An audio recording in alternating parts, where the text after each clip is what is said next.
based on the values that we have because of the lives that we lead as Christians. So with those values that we have in place, it is the strength that we need to stay the course. So staying the course is definitely difficult. Nobody doubts that. But knowing that it's imperative that we do because of who we say we are and what we must do is what helps us to stay the course. Right. So coming back to yourself, staying true to who you are. Mm-hmm. Okay. Yes. Okay. I must say that in the example that I gave up at a point, especially for those, because I had competing responsibilities and competing interests, and how, between the age of 30 and 35, they say there's a clock ticking. So as the clock is ticking and how you need to reprioritize what's important to you or not, you kind of stray the course. But knowing that even when you stray, and there's always a possibility that you will be reminded to stay the course, it helps you to get back on course. So in my case, there were so many reminders. There were qualitative outputs that became relevant to me, that, this thing that we did, in fact, this is the output that came. This is what we are seeing from the young women that we worked with and kind of moved on. So this is something that we must do. We must come back, even though we kind of strayed within this context. It's important that we allow ourselves to be reminded that we need to stay the course. So the reminder is extremely important. And this, of course, like I said earlier, is linked to our attitude because of the values we hold dear. And just to add a bit to that, more often than not, every time we are hiring new staff, we find out that when you come into the workplace over the past 24 years that I've been working, 20% of what you need to excel at work is what you learned in school, your certificate or your degree for that matter. Right. The 80% of what makes you an excellent, say, pharmacist or an entrepreneur or business person is your attitude. It's basically your attitude about life, wisdom, effienyansa, like we say in Tree. Once you have all those things in place, you are set to excel. It may take time, but excel you will. Right. Thank you so much for that. So I'd like to throw this question to all three of you, and I'll come to you one by one. So I'm looking at Tetteh's trajectory, right? Tetteh, you stayed in a corporate, from the corporate end, you were in one group, you were in the enterprise group, you've been there for year on year for quite a while, almost 10 years, right? And then now in Prudential Group, that also almost 10 years. Beyond that, I'm looking at Nanaya, also 24 years in this. I'm looking at Kwabena, 30 years. Now, the question I have to ask is that, what do you wish you knew about making a career choice before you turn 35? It seems like each of you have been very tunnel vision to what you're doing from day one. It seems like, what, Tetteh, starting with you, what would you say you wish you knew about making your career choice, that now that you may have done different? Surprisingly, I wouldn't do it any different. I'll tell you why. 1999 in front of Volta Hall, very clear. And there's two scriptures that guided my life. So whatever your hands find to do with all thy might. And Paul said that when you work as unto the Lord, not as unto man. So as much as it may appear that there was tunnel vision, I began work as a salesman, selling for linen services, walking on the streets of Accra. One office to the other, being turned away, being spoken to harshly and cold. Then from there, transition to Standard Chartered before I landed in enterprise. It's as and when the doors opened, I moved into those places. I didn't start out by saying I was very clear, had very clear career choices. It might appear so on hindsight. The guiding light for me then was the fact that whatever my hands found to do, I need to do it with all my might. So I was an economics and banking and finance student, started selling, I had no clue. Like I said, I worked with Ellen Hagen then. She was a tough madam trying to get the sales going. But that was helpful to me because I was driven to succeed. And I learned, I always say that the things that made me a successful salesman, I learned in those first 3 months under here. Understood that people buy you before they buy what you're selling. Understood that people will say no 12 times, and the 13th time they're going to say yes. Those things have been driving principles for me now that when I became national sales manager and co, people look at the end at that point in time and say, he must have had tunnel vision, must have knew what he was doing. But I truly, what guided me then was whatever my hands found to do with all your might and do it as unto the Lord. For me, that's extremely important to me because my look back in life in looking at first Joseph and 13 years, 14 years he was in Egypt and trying to figure out what to do with his life. If it was today, we might have said Joseph must have done something wrong because ever since he was sold by his family, he kept on going downwards. Got into Potiphar's house, the madam chased him, got thrown into jail. Nothing seems to be working for him. But in those places were the exact lessons of greatness taught to him, of humility, of understanding the workings of the king's palace, of understanding the workings of the backroom staff of the king's palace, of understanding the workings of the cabinet, having seen them in Potiphar's house, having heard the butler talk about them. When he assumed the reins of the prime ministership, he had a 360-degree view of how both the palace worked, both in the cabinet and in the back office. And he became one of the best prime ministers I've ever seen.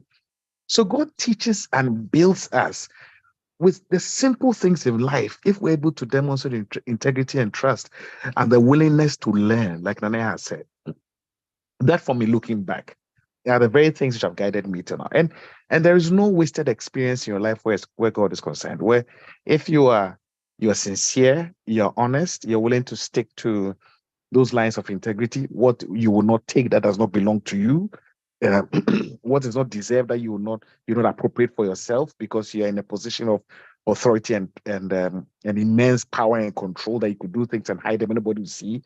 What keeps you doing the right thing when nobody is watching? Those things are key. And if you try to cut corners, you'll be found out later on down the line, 15 years from now, 5 years down the line, a new boss comes sit in your seat and says, wow, Sharon, so Kwabena Nyarko this was what he was doing. You can't hide. So the earlier you decide to do things right and learn whilst you are there, the better it will be for you. And for me, looking back, and I mentioned from the very beginning, the fact that work was divine, and I heard this sermon somewhere way back in 1998. I remember Bishop Ajiman of Winners International something, and it was a very odd sermon. First time I heard it then, because I never heard anybody preach that before. But I followed the scriptures and I put it in mind. But I add the other two about the fact that whatever we do, we should do it all our mind. Secondly, we should do it as unto the Lord. And if you look at the number of times Paul wrote that in the New Testament, the number of times he made reference to servants and masters, the number of times he wrote a book of Romans 12 and says that do not be slothful in business. In that, the Amplified translation, that don't be lagging behind in diligence. That means that hard work, clear hard work is extremely important to God. No corner things, trying to be smart, but just focus on your job and get it done. And like Kwabena has said, do it with integrity. When you come and you leave and others come, may they see that when this person was here, things were done properly and rightly. And Yeah. I must also be honest and say that I was fortunate in life to have a father who lived this out. It's not all about me. And my father was that kind of person who would not take a city that did not belong to him, who you could not bribe. I saw people bring things to the house, ostensibly to try to influence him, and he will send all those things back right at them. Woe betides you if you receive the things excuse me, in his absence. You dare not. You will call him and say, Papa, I'm going to stick to the house. Should you receive it or not? Because when we began to realize people were trying to influence him and trying to compromise his integrity by not taking the things to the office but bringing them home. And he would send every one of them back home, back to the people who brought it. And that for me was a massive example of integrity right in front of my eyes when I was growing up. Added to the biblical bit that, of course, my mom was very strong in that side, imbibed into me, are the reasons why I am fortunate to have known these things before I turned 35. So by the time I was 35, I'd already been a national sales manager for 5 years in senior management. And that was what in June 1999, in front of Volta Hall, the Lord spoke to me about. And it was very clear in terms of how to conduct yourself in these places and in these positions. Because you spend so little time in church, the rest of your time is spent amongst people who are watching you, learning from you, and watching whether your faith is demonstrated in the way you are living your life. Yeah. Wow, thank you so much. I as you were speaking, I'm hearing, all this. You're talking about having a good example. You're also talking about having your faith foundation there. And what you're essentially saying is that you've worked as unto the Lord. You've done things the way God wants you to do. So your steps have been ordered. Nanaya, for you did your undergrad was in pharmacy, and then you did a master's in business administration, right? An MBA. It seems like you kind of knew you were going to run a pharmacy, own a pharmacy business. Is that the case? Is it, did you know, were you sort of tunnel vision in your career choice? When I went to pharmacy school and we did pharmacy, business management was just a course in the last year. And so when I started running my business immediately after my service, I noticed that I didn't have the requisite skills to manage my business effectively. Yes, the science of running a business or practice was being built up because of the foundation from the university, but the accompanying business management skills were practically non-existent. So that informed my decision to go back to business school for my master's. And I did my master's in finance. And so as I sat in class with all these bankers and so on and so forth, I kind of wondered, why don't I go into corporate and see how that experience will be? So after business school, I went into corporate. So I kind of delegated or relegated my role in the pharmacy and went to see what's happening in the corporate world. And of course, I was miserable when I was going to work. You know how Monday mornings you get up and you're going to work. I said, that was the kind of feelings I got, because there was all these boardroom wranglings and, workside politics, and everybody has aligned in a certain manner and so on and so forth. And everybody was treating the boss like a king. So in as much as that job gave me an excellent experience of visiting so many parts of the Volta and Eastern region, and that's where I met Penny. I worked with Penny Mafu for a period of time. Okay. But I came to the realization then that you need to create your own environment in terms of your own work environment or work decision. So that is how come I decided that corporate wasn't for me. Right. And of course, as a young woman in a corporate environment, there were so many things that were going on that didn't particularly leverage my strengths in that department, working together as a team, as a young woman. So it gave me the leverage or opportunity to break out, and gave me the experience to kind of teach other young people and young women by listening to them, as I would have wished I would have been listened to in the other corporate environment I was working with. So working in that environment gave me the kind of experience to decide that this wasn't what I wanted. I needed to carve my own work environment so that I could leverage on my skill to kind of give help to other people who needed it and such. Right. Okay, so when you started speaking, you talked about how you started your business right after you graduated, right? What is it that you knew while you were in school that you wanted to run your own pharmacy, or what inspired you, or what? Because I say that, for instance, I'm from that school of thought where because of what I have been through, I finished school and then I worked in a lot of places that gave me experience, right? And as Titi said, nothing is wasted. So it was that experience that also gave me the confidence to do the other things that I do. So typically in my field of work, in marketing, I would always hope that people had a corporate experience or worked under somebody before, understand company structures and all of that before you start your own thing.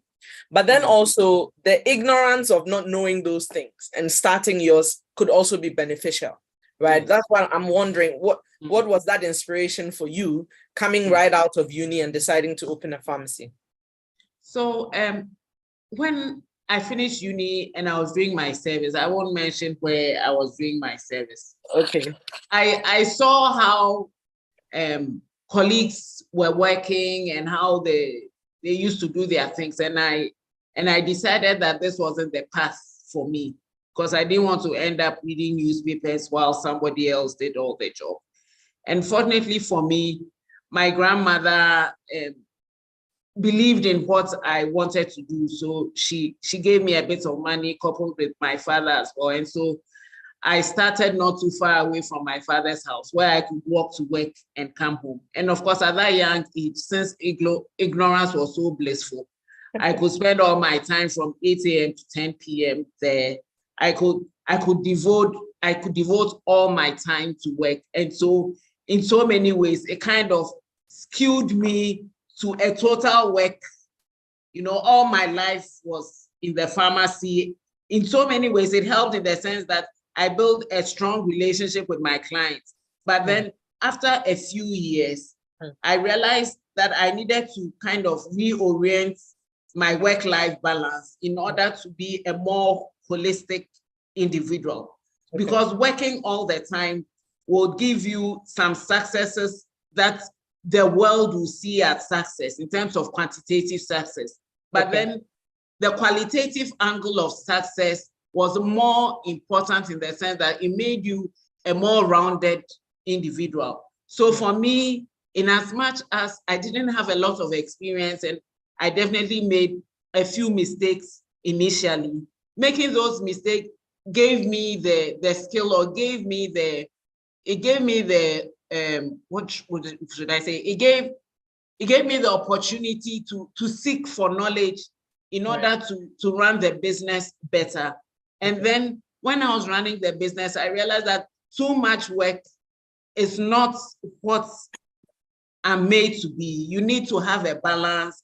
And as a young woman, you need to make the decisions that you have. If you want to have children immediately, you need to focus in that direction as a project, or you need to take advantage of reproductive health opportunities that can help you make the choices. And you can only make the choices if you are empowered independently or economically. So all of these, in terms of the well-roundedness, in terms of skewing towards a complete individual and not focusing too much on work, was some of the things that helped me define my success before I turned 35. Great. Okay. Wow. Thank you so much. I often don't like to always skew conversation into that women empowerment segment, but you can't avoid it because it's part of the reality, right? You said you have teenagers, right? You have 3 of them now. At what age did you have them, and what was that like, trying to build this career, this pharmacy that you're working on, building that business, and also building a family and possibly finding balance in life? What was that like? Okay, just to define it a bit, when I say empowerment, I don't mean like running around feminist. I'm not going to do this. Of course. What I mean is giving everybody giving everybody the opportunity. And of course, if somebody doesn't have as much opportunity as the other person, you try to give that person more opportunity. Bringing some equity to the situation. Yeah, exactly. Yes, I have, like I said, 3 teenage children, an adult, a 17-year-old daughter, and then a 13 and 14-year-old sons, 2 sons. And you asked about how my career and so on. Yes. So you at their age, it means that you probably had them around in your early 30s Yes. or earlier. Yes. So my Yes. thing is, how was that like? Because you were building career, you're talking about Yes. building pharmacy, you Yes. know, how was Yes. that balance like? Yes. Yes. So I'll tell you a story. Okay. When I had my 17-year-old daughter, I was in a hurry to come back to work. So when she was 3-4 months after breastfeeding, I decided that since I had to go back to work, I didn't particularly focus on the breastfeeding. I quickly switched her off to formula and so on and so forth. And then 3 years later, I had my second child, who was a boy. And thankfully, maybe God intervened at that point, because one of my clients who had her PhD in breastfeeding came to me and was telling me about how important breastfeeding was. We went through the whole session of learning how to breastfeed, latch on, the benefits and so on and so forth. So of course I became an advocate of breastfeeding. And I breastfed the second and third child, who are both boys, for 6 to 9 months. And the difference was so distinctively clear, in the sense that the girl was always whining and crying, not eating. So the difference was so clear, because for me, I saw it as if I need to invest in the boy's life for about 6 months for 60 years and correct the mistakes I did with my daughter. It was it was so clear that I couldn't look back. So that was how, looking at work in terms of raising a child, in the case of my daughter, and work in terms of raising my boys, like when it came to the breastfeeding. Yeah. So because I looked at it more whole, all-rounded, Yeah.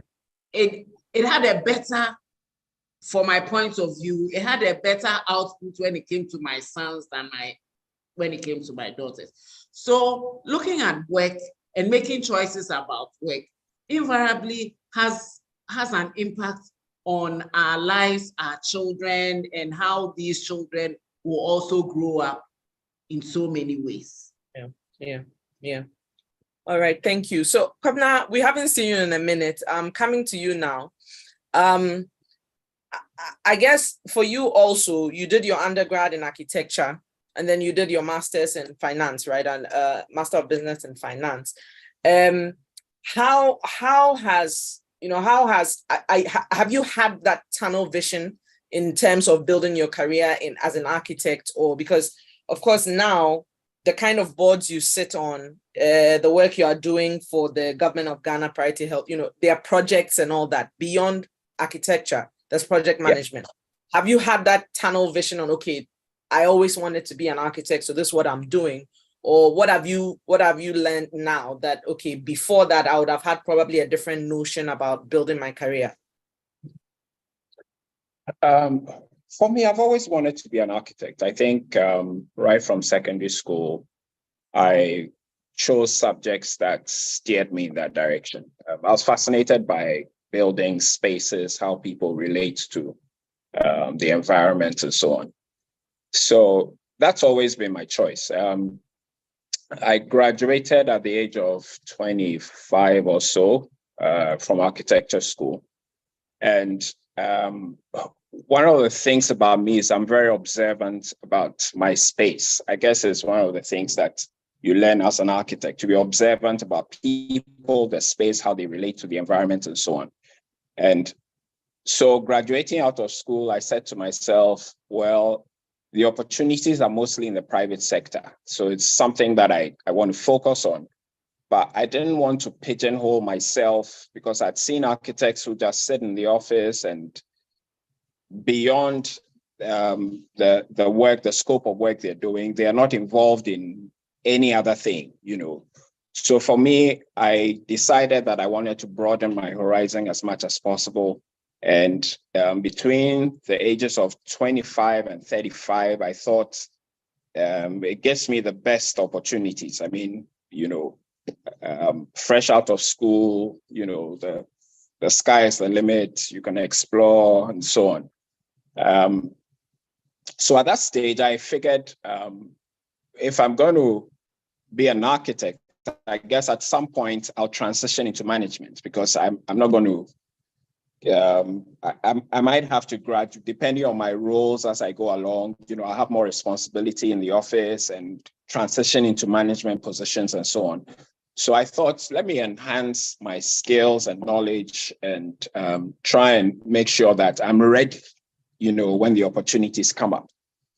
So doing an MBA in finance, for me, was a natural fit, because I thought, look, projects depend on the lifeblood of projects is finance.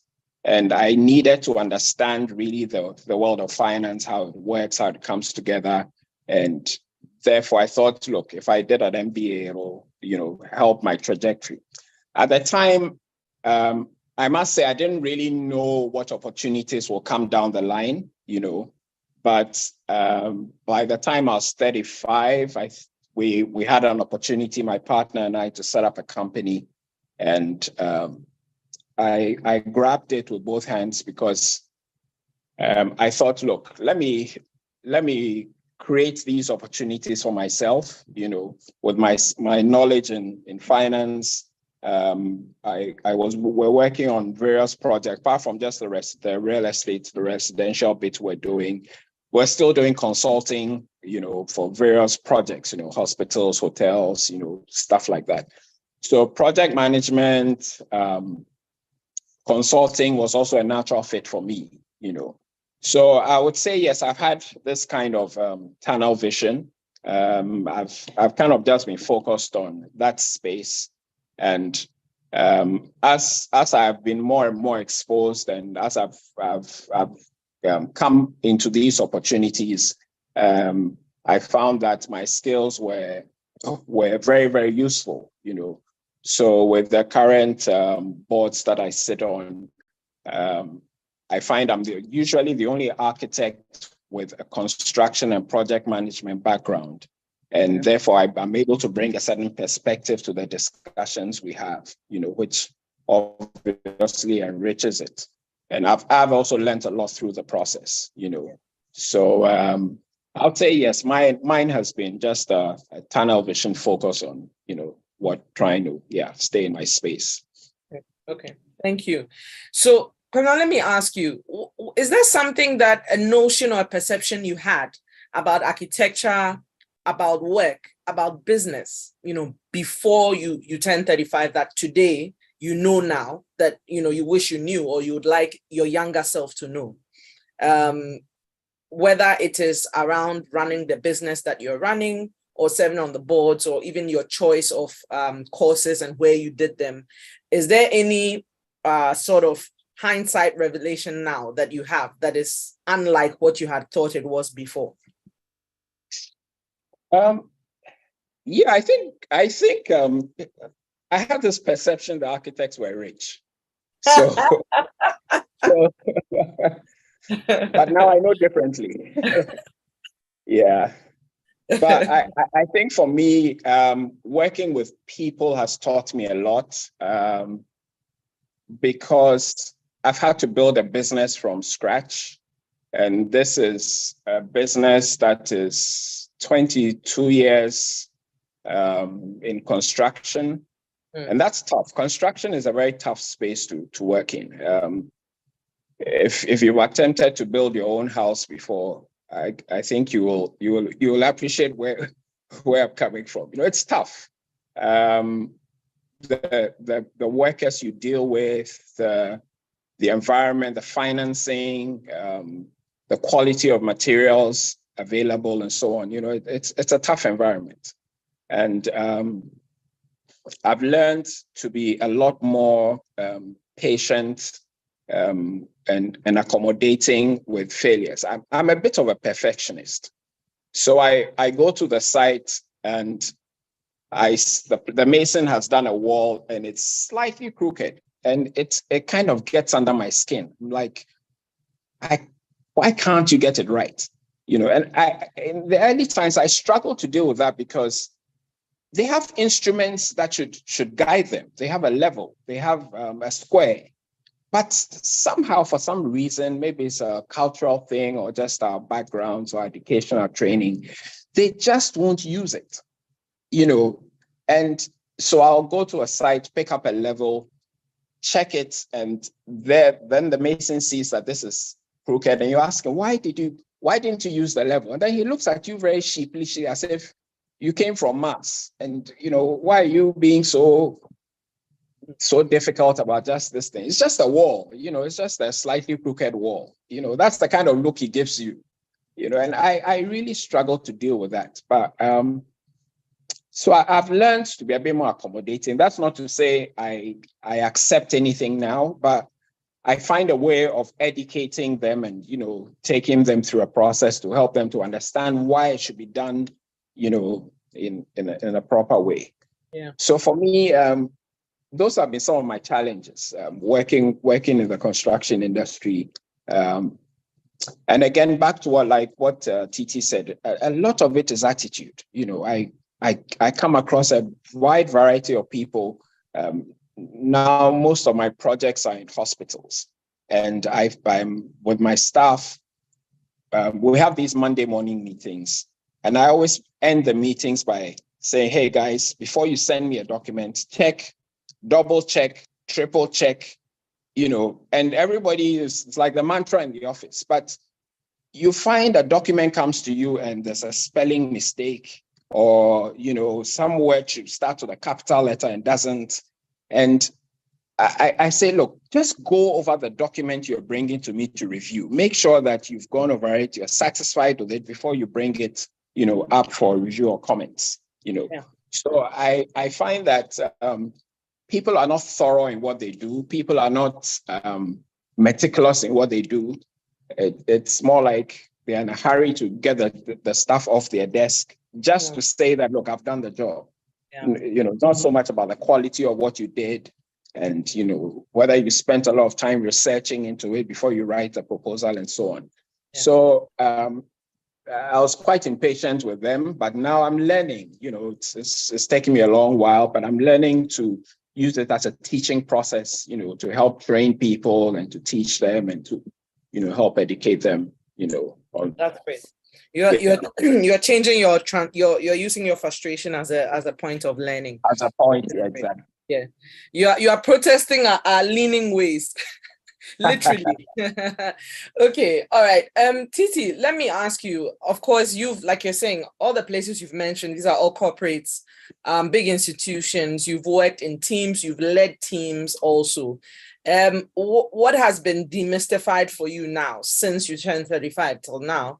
What has been demystified for you, or what is different, or what has been revealed now that you thought about corporate or you thought about work or career that is different, you see difference today? We work with human beings who are people. Now, what did you know before? I was very driven, lower level person climbing up was very focused on my work, delivering on performances, making my work speak for itself. It's okay to do that when you're a chief executive. It's okay, but at the end of the day, you realize you work with people who are human beings, who have emotions, who have backgrounds, context to their lives, why they're behaving the way they are.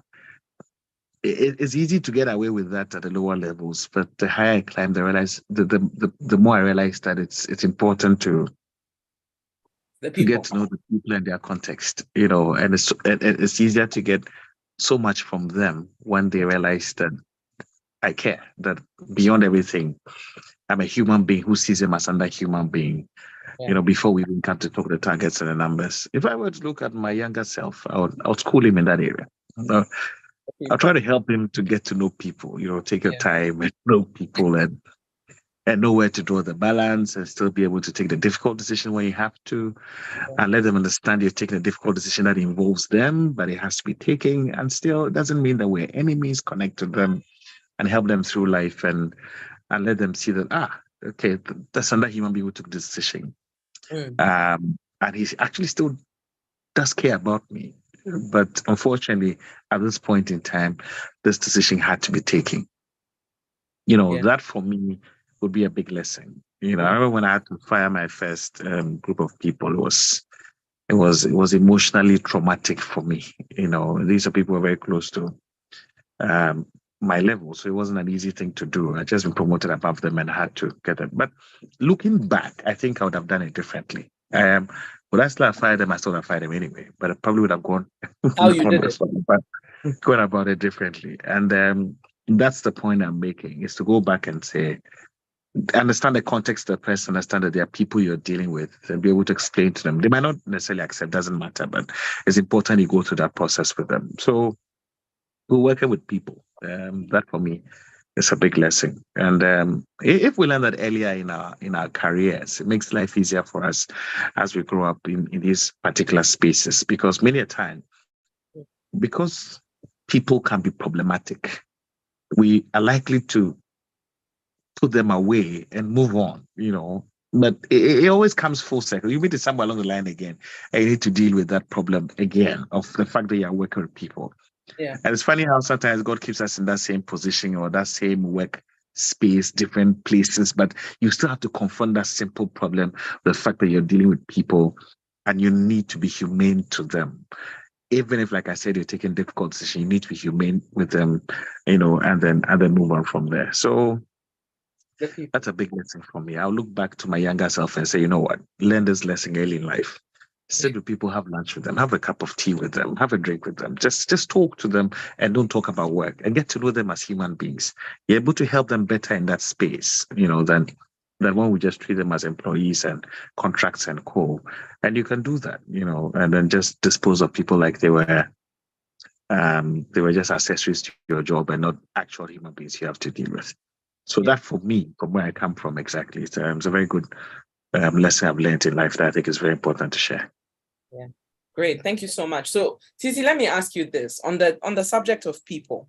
How have you, you mentioned, the people you had to let go that you were formerly on same level with, then you were promoted. Now you have to let them go.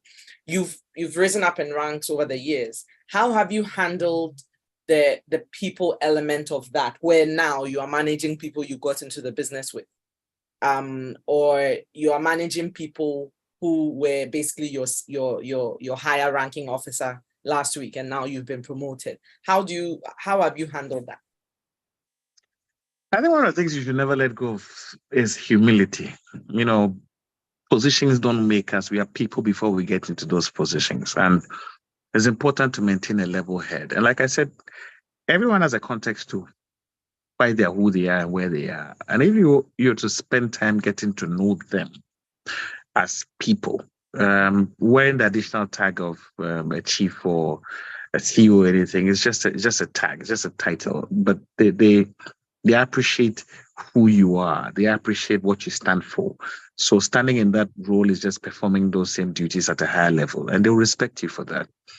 And that comes back to the point I was making. I get to know people for who they are. We can just, and I've been in a space before where work is work after work. We're done. Get on with your life. I get on with mine. When we get to the office, this is the office. Focus on your work. Get it done. Deliver on time. Make sure deliverables are not being compromised. But like I said, beyond that, you're dealing with people.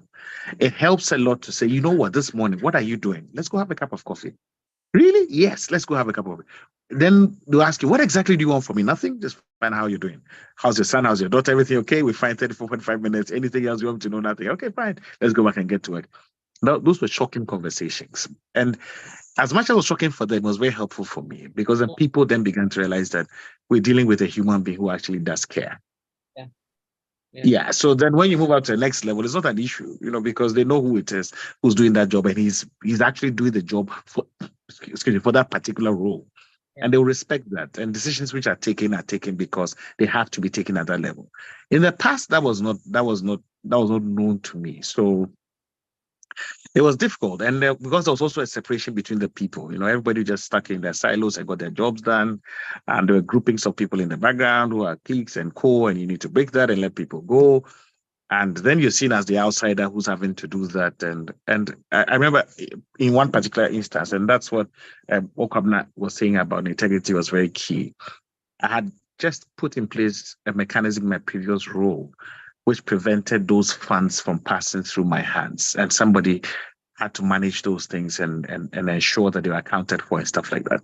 In this instance where these people had to go, this was a very interesting situation because that particular thing that was done that prevented my hands from touching anyone in that regard was a simple thing that saved my life.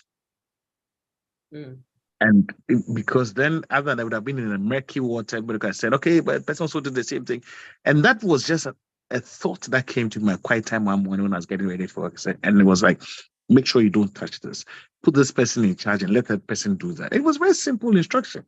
I could have disobeyed God and said, oh, well, everybody does it, no problem. And that, a year and a half down the line, with the records to show, was exactly what saved my life. Now, without integrity guiding you, you could probably have cut corners in that space. Yeah, and 2 years down the line, it would have come back to bite you because you didn't listen to something very simple, that the Lord spoke to you about. So if you build the right relationship with the people you work with, beyond the fact that you're a boss and you're a subordinate, and you get to know them for who they are, and they understand who you also are and the principles and values you stand with, and they know that you're not going to compromise them when these things come up, the relationship is easier. And I think it's easier to build a stronger work environment with colleagues and subordinates if they do understand who they're dealing with, beyond just the formal work interactions that we have, which can be problematic if that's all that people know us for. Yeah. Titi, on this very, conversation on, leadership and people, there's this quote that is often used. And I think for me, that's one of the things I would say has been a good lesson for me as I've gone older. Is not every quote and adage you hear that is actually helpful, right? What do you think, or where do you stand on this one? That people don't leave companies, they leave bosses, right? They don't leave a company, they leave a leader. Where do you stand on that? That's true. Okay. True and true. That's true. If you've learned about the person and you've done your groundwork in terms of working well with people, and that person is leaving for career growth purposes, does that suggest that they are still leaving you? Because you haven't been able to give them what they were looking for. I'm honest about that. I've had people close who have left, and it's been very painful when they left. Yeah. You can't do much about it. Leaving you their leader, not the company. Exactly. Well, they left the company, but I was the one leading the company at that point in time. So it's very difficult for you to turn around and say they left the company, they didn't leave me. They left me. I'm just be honest with that. But I think they could probably look back and say, well, we probably didn't make the right decision at that point in time because of what had happened post that era. I'm also humble enough to accept the fact that I can't keep everybody happy. Okay. At the same time, I'll try my best as much as I can, but I can't keep everybody happy at the same time. People would make that choice, that they think that their aspirations lie elsewhere. Now, for me, what's important at that point in time is how you handle the exit process. And for all those that have left, we treat them as family. We celebrate them. We make the send off a big event. No acrimony, no bad feelings. We always make it clear to them that if you ever want to come back, the doors will be open for you. So I might not be able to keep you, but if I give you a good feeling when you're leaving, you'd always feel that you're part of this family. And that's the least I can do. But people will always vote with their feet. When they think they can't, they'll get up and leave. But it's not the end of the world for those of us who have been left behind. It's an opportunity for us to reaffirm what we believe in, and then to the ideals we believe in building that corporate entity. And we focus on doing that because that's by far the biggest response you can give in terms of those who have left you. That thank you, we learned from you when you left. And I take exit interviews seriously, not as a tick box, and try to have it in a very cordial environment as possible. They probably might say things that I might not agree with, but there might be one thing in there that I might learn from them. Okay. And they give you just free feedback in terms of what you think is working right, that's not working right. And if you take that as feedback and use it to build back the company again, I believe that the exit would not have been wasted. You would have learned from it, then you'd have become better as a result of that. And everybody around you would see that, Yeah. So, but then what about, people who leave to, okay, so let's use you as an example, right? There was a point at which you were at the Enterprise Group, and then you left Enterprise, and then you went to Prudential, right? let's say you had done that change for a higher role or to work in a place you wanted to more than the next one, was that still you leaving the leader? Well, that's an interesting comment you're making, because we're talking about entities which are still existing. But Fair enough. No, but that's the example. Let me make that comment. I think the reasons for my leaving enterprise then was because of something we believed in. Okay. And that we thought we could achieve at then Express Life before Prudential actually bought us. And we did it in the proper way as much as we can, and exited the right way. And like I said, it's never ever a good feeling when you are leaving. And I remember very clearly, I had a meeting with our group CEO then, and he stopped having lunch and had a chat with me for an hour and a half. And I asked him, "Are you not going to eat your lunch?" And he says, "No, I want to talk to you." And we had a very, very, very good conversation. Suffice at the end of it, he actually prayed for me, and I was shocked off my rockets that he said, "Let me say a prayer over you." I couldn't believe it, that I'm actually even in my group CEO was actually saying a prayer.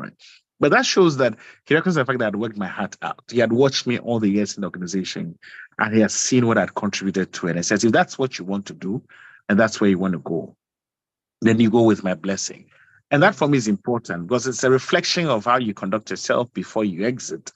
And so therefore, even when you exit, that might not be a very palatable thing, because nobody likes losing talent. But they recognize the fact that you've made a choice and they support you in that choice. That for me is a very good exit than to live in a very acrimonious manner where, there's so much, back and forth and nobody wants to see anybody and everyone talks.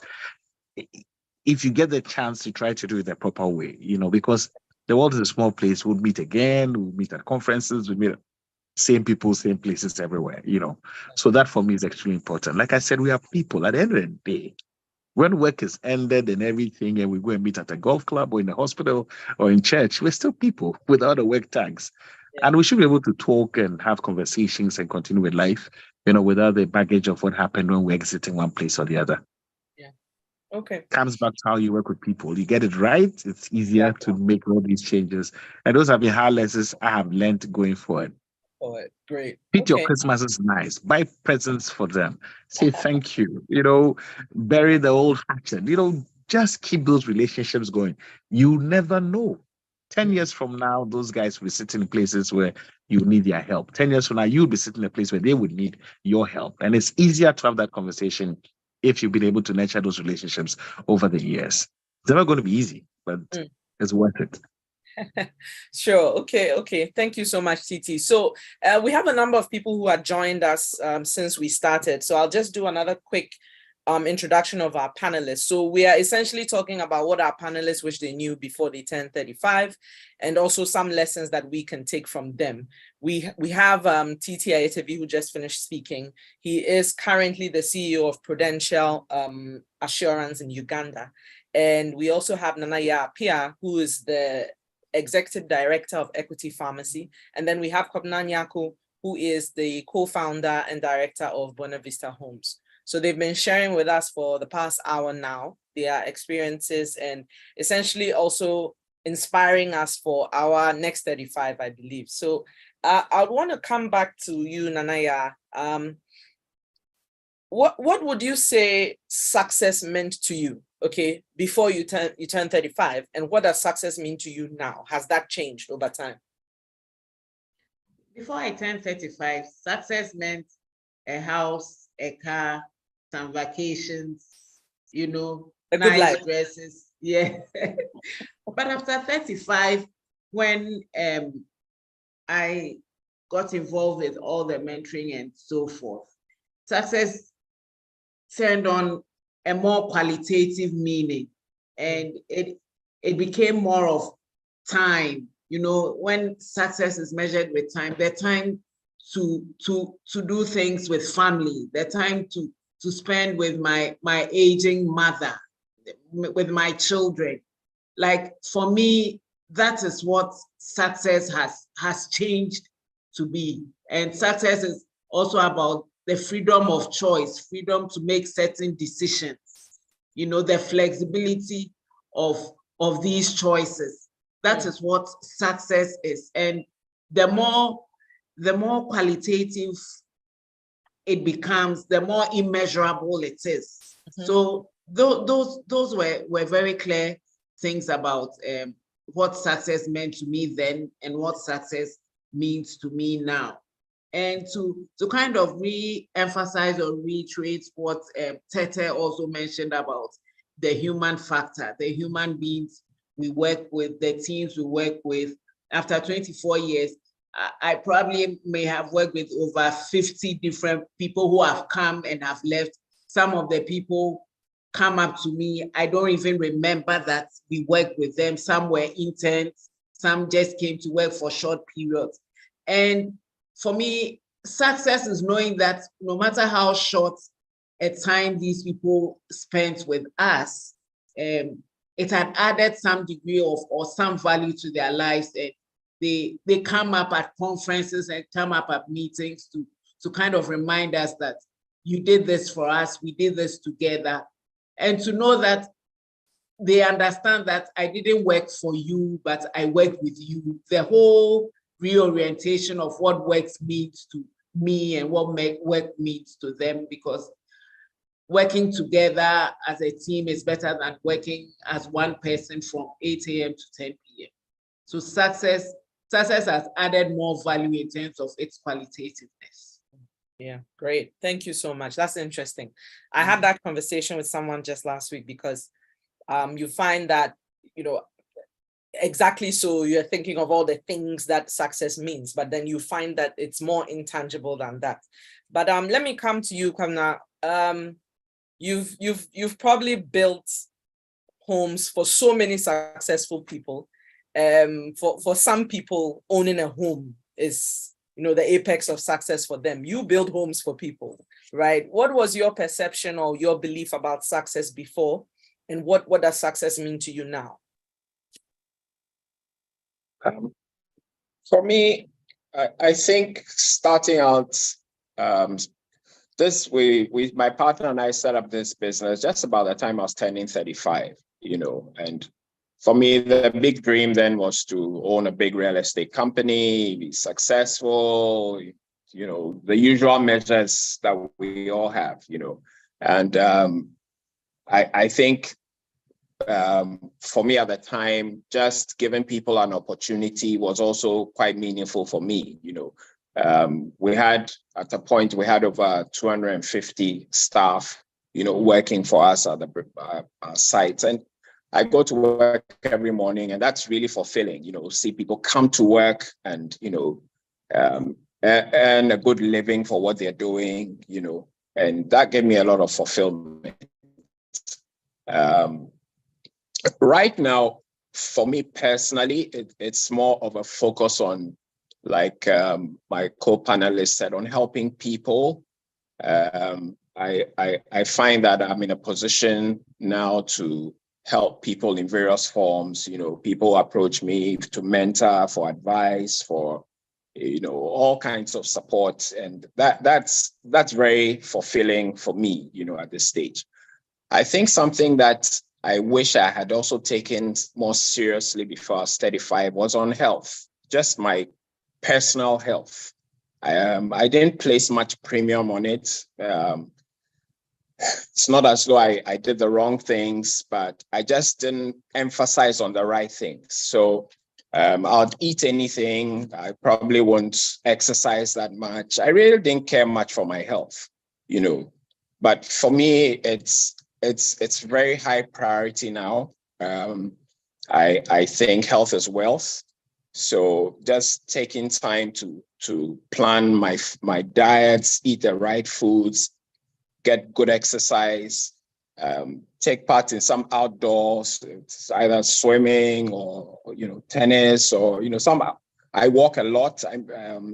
For the past 2 years, I do like maybe 5-6 kilometers every day when I can.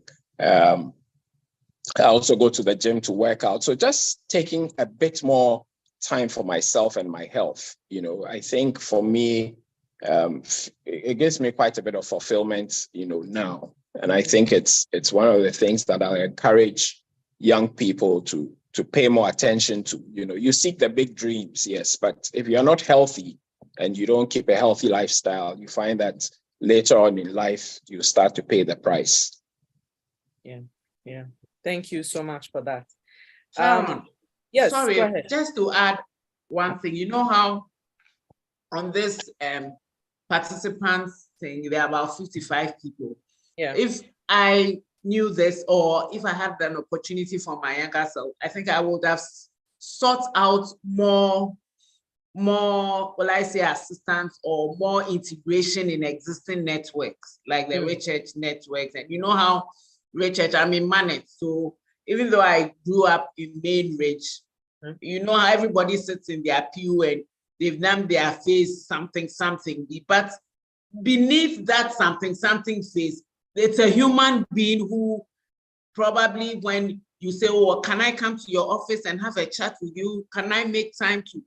All these people is a wealth of resource our church has that as young people, I could have tapped into this resource base and have added extra value to my life. So this is one of the lessons that my younger self, I would have knocked into her head. Thank you so much, Anaya. Love it. We need to tap into our network, even our church network.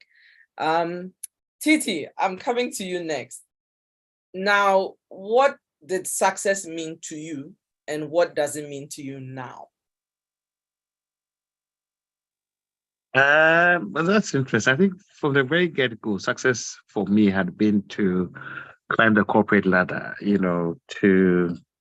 I think aspiration-wise, to reach that level of a CEO. I thought it was important to be in that level and have that level of impact and influence, It's interesting to hear Kwabena talk about the health part, in simple ways like walks and exercising and how we take it for granted. And I probably would not have added that to the success conversation to say, to be chief executive and be healthy. It would have sounded funny to me because I didn't think I was not healthy then.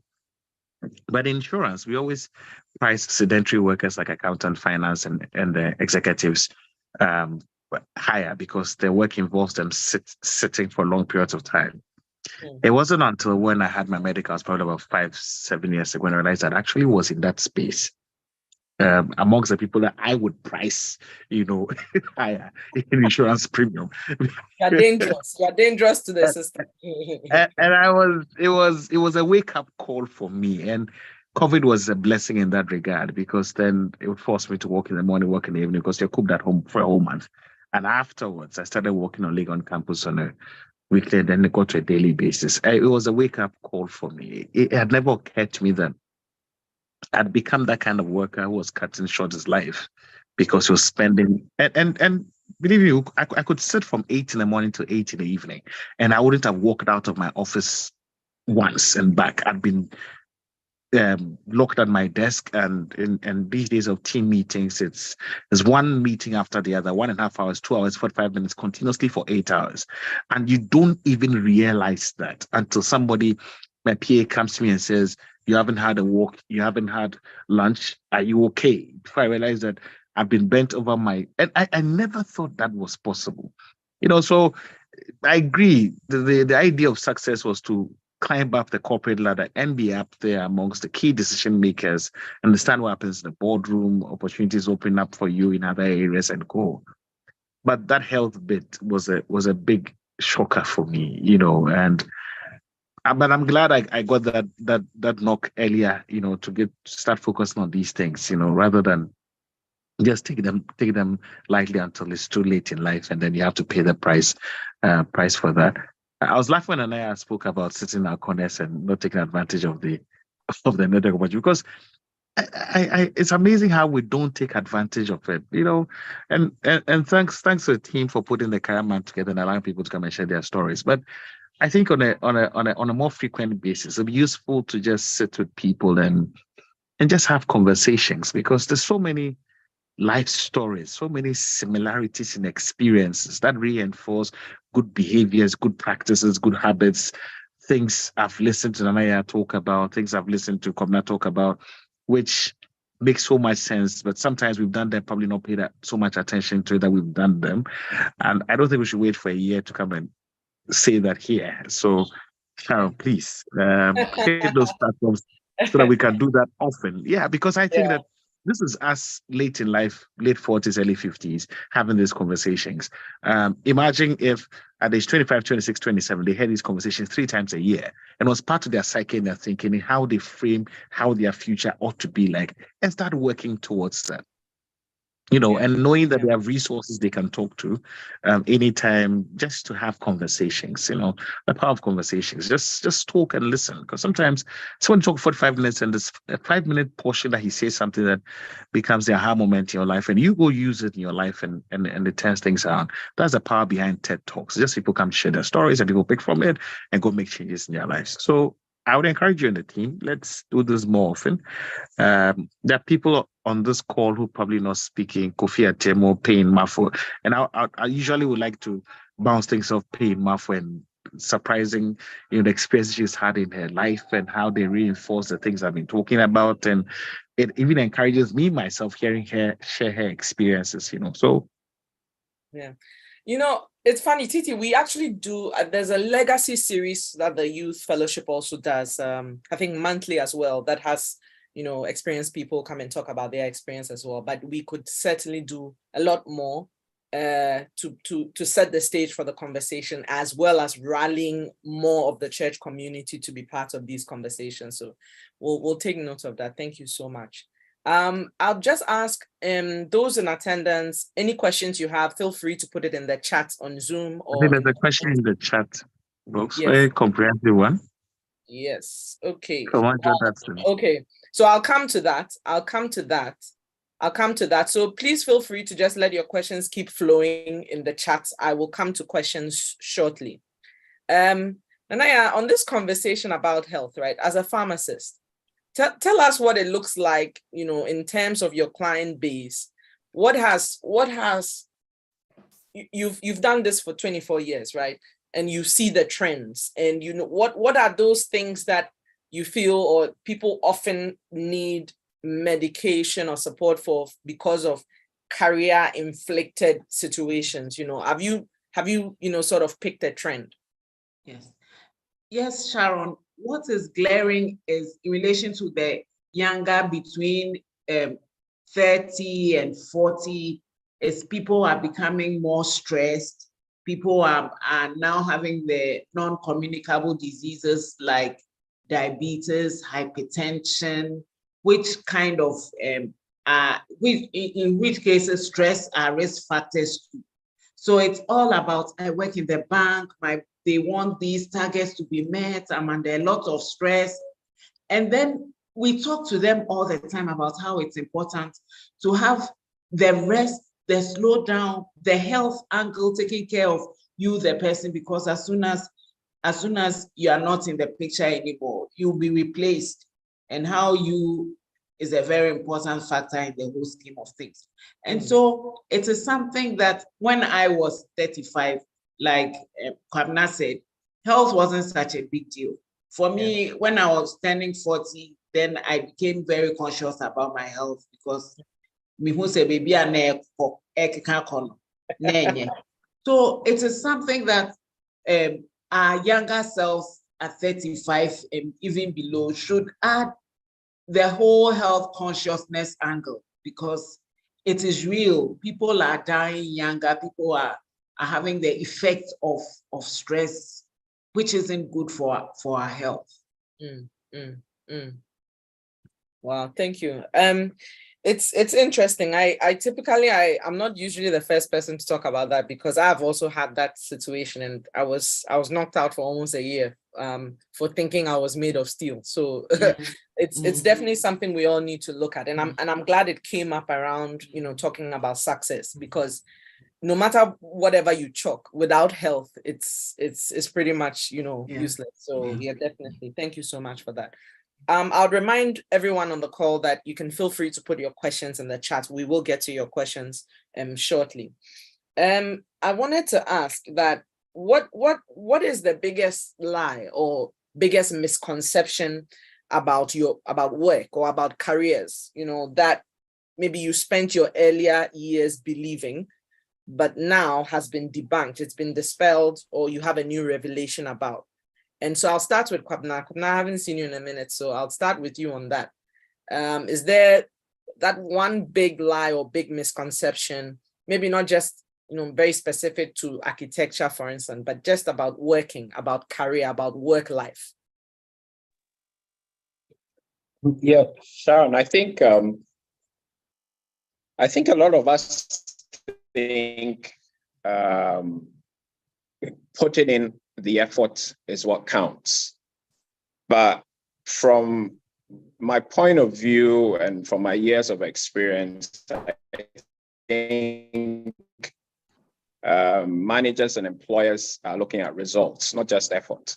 So if you show up at 8 o'clock every day in the office and you stay till 8 p.m. at night, and we check out your results and the results are still not where they should be, that's not what counts. How long you stayed in the office, or how many trips you made, or I've learned that it's more about the results. Are you producing results? Are you working smart?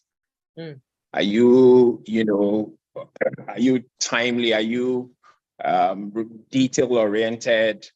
So those are the things that for me I think count now. But much younger, I think it was more about effort. How long did I stay up at night to do the work, or those were the things that were valued to me. But I think I see things a bit differently now. Yeah. Results over effort, definitely. Nanaya, how about you? Is there some lie, some misconception, especially for you, because I think you knew some things, you went into corporate, you saw some things. What do you believe then, that has been a complete lie, or come to find it to be a complete lie today? Yeah, thanks. I feel that corporate life, or the corporates as we see them in their suits, how when you go to the bank and you're not dressed in a suit and high heels, they look at you funny. You stay in the line longer. But that's just a joke. But what I'm saying is that corporate is not excellence, and the fact that you must work hard such that you die off. It's important that you must work, but I think you must also find time to live, and so that you can spend, like I said earlier, time with your children, your spouse, aging parents, and find time to kind of see Ghana and the world if you can. And also, the biggest lie is that we are perfect. Perfection is a scam, I think. We all have our weaknesses and vulnerabilities, and that is why trusting God is extremely important, so that in embracing our vulnerabilities, we know we are working towards perfection based on our faith. But achieving perfection is just a scam.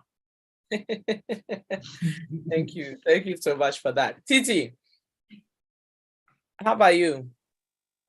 I've learned from listening to. I think there's a couple of things. It's okay to make a lot of money. Okay. It's okay. Money is not the root of all evil. That nuance in scripture is important. The love of the money, that's the root of all evil. And unfortunately, because we don't pay attention to that nuance, the assumption is, okay, let me be mediocre in life so I don't make a lot of money. But it also limits your ability to be a blessing to people. There are people who can go to school because you have money and you can afford to put them through school and see what their lives become because you were in there, to be a help to them, and I think sometimes people miss that. And the ploy of getting us to try to be Anthony Davo, we are seeing your doors you're opening. The tendency of trying to get people to be mediocre because we think that making money is not Christian, or it's, that whole thing coming from an Orthodox background was a big problem, and it's even more pronounced if you're not in congregations who are well-to-do. We sort of tend to reinforce that belief that, it's okay. Just a little bit in life is okay, but nowhere in scripture is that encouraged. Contentment is encouraged, but not necessarily, um, not necessarily mediocrity. So you can't have very little and not be content. You can have a lot and not be content. So the principle in there is contentment, being able to be content what you have, but still be able to aspire to greater heights because of the opportunity to want to do greater good to other people. There's no greater joy to see a recipient of a benevolent gift who gets to make something of their lives because you have been able to get to a position to do that. And you would only be able to do that because you got to a certain point in life when that was possible, for you. So money is not the root of all evil. It's the love of the money. Beyond contentment, that's the problem. And that's what I would say. Yeah. Wow. Thank you so much, Titi. Titi, while you're still on, I think this question I'll direct to you. This is a question here. I'm going to read it exactly as I see it. What was the biggest challenge transitioning to a managerial role, dealing with people from different backgrounds, education, temperament, as work is divine, in a situation where the output of your team is not up to standard, or they are not as passionate, or the requirement for it would stretch them? What would be the right course of action, especially when you are in the supervisory role? So I guess this is two questions. So the first one is, what was your biggest challenge in transitioning from that role, or may I say like an executive role, to a senior management role, a managerial role? That's the one. And then the two is your team is not up to speed. They are passionate, but they can't do it. What action will you take, especially when you are the supervisor?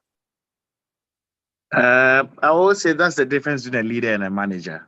The manager gets things done. A leader leads people to get those things done. And part of the leader's job is to motivate people. And part of that conversation about getting to know people in their context is key to motivating them. If you understand where they come from, where they're going, you're able to situate them in the job and what the rewards the job would mean to them in their personal circumstances. So if you get to know people and work with them directly, it's easier to motivate them. Otherwise, as a manager, you go around in circles a lot because you don't understand what it takes to get people to come to the table with what they have to help you achieve what you want to achieve. So I always say that you can't be a manager without being a leader. If you want to move people to another level altogether, you have to be a leader. Yeah. But you can be a manager and say, what the leader has built, we'll manage it nicely. We ensure there's efficiency, we ensure we're not wasting resources, people are straight up on that. And there's a space for the manager as well. That managerial trait, there's a very important space for it. Where you want to keep things on an even keel and keep those processes running like they should, which will in itself generate the kind of results you're looking for. But somewhere in the mix, a leader is needed. And a leader is the one who's able to say, this is where we're going. This is what it's going to take for us to get there, and get the people around him to believe in where they're going. Many times when there's a lack of motivation, that's where it's coming from. People don't see where they're going. They don't know why they should come on board the train. You are in your position. Why should I wake up early and come and help you to do what you want to do? And after you're going to go on to another level, and make more money for yourself or your business. Why should I be, have a part in that? So there's a lot of things coming together in that space. And I think as a leader, you also need to find out what makes your people tick. You should not make assumptions. And when you find out what makes your people tick, to connect to them in that regard and make sure that the benefits of us moving forward are shared for everyone, at every level. We might not have the same slice of the cake, but everybody has a slice in whichever way possible and share in the benefits of the business moving forward. If you're able to do that, then you're able to inspire people to get them to get to where they need to get. Like I said, everybody has something that ticks for them, that matters to them in this regard. And if you're going to let your people become passionate, you need to be passionate about it first. Nobody needs to tell me about our fellow panelists' passion for what they do. The examples are there for you to see.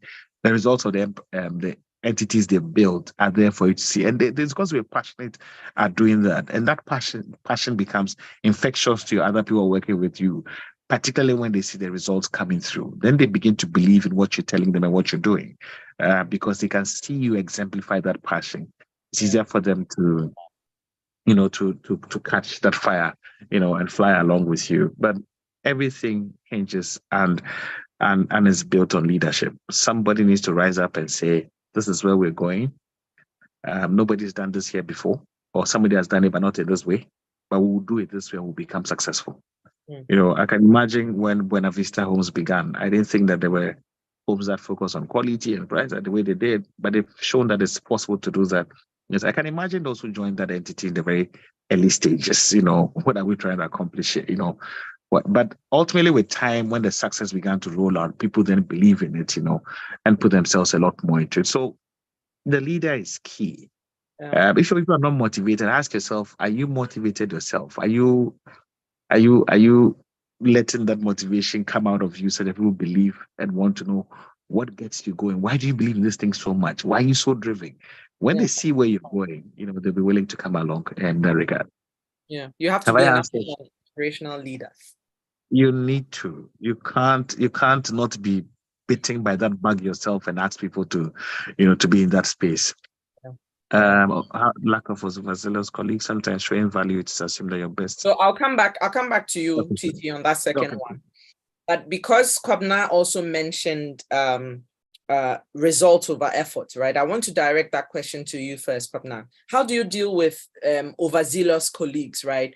Colleagues who get ahead of themselves, placing themselves in high position, which they haven't been assigned to, trying to create scenarios where they want to be like lead in something. Because obviously, from that comment you made, you've definitely had to handle people who do a lot, who think they are doing a lot, but they are not really giving results. How do you deal with such people?